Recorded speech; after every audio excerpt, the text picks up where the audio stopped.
Appreciative Inquiry, the 4D Cycle and How It Applies to My Situations by Charles Hurd. Before we begin, a bit of foreword. I had 2 abscess teeth pulled last week, so I apologize in advance for any stumbling or pauses that I do while trying to read this. That being said, let us begin with the planning. Operation ASHA is a major medical undertaking for working on tuberculosis. They talk about how contagious tuberculosis is and how important the work is they do and how it benefits the community. While I am not working right now, I am at home most of the time doing schoolwork.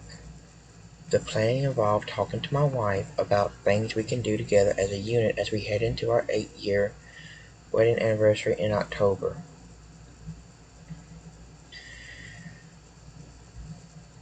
The biggest problem we both identified was communicating and finding ways to help each other de-stress.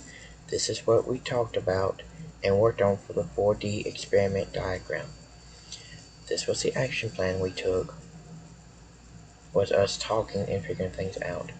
The measures of success was that we have made plans for just about every week to have something to do to de-stress as well as balance both our schooling.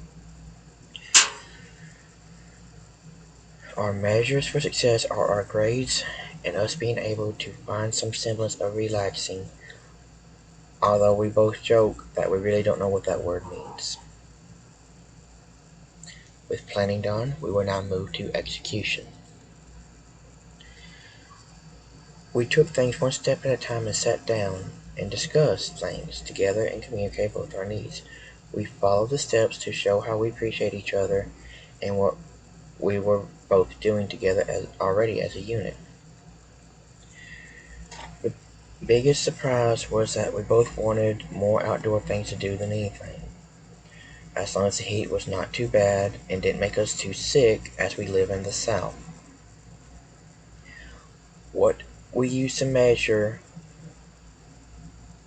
for today was us reaffirming our game plan about this weekend and next. This is what we will continue to use to affirm our success. And after execution, we now move to reflection. The 4D process seems pretty good, but it is a little hard for both of us to understand. I showed her what we were having to do so that way we could work on things for this project, so she understood the experiment and we could do it right. The insights I learned are that the process is very much about finding the good in this situation that we are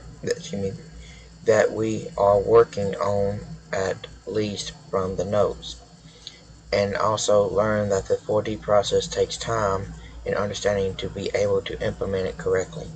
I still hope I am doing it correctly. To implement it in future, I plan to look at certain situations that might benefit from it, especially as I can understand it better.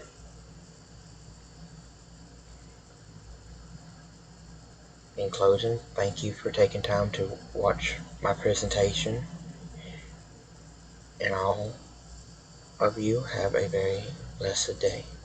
Thank you.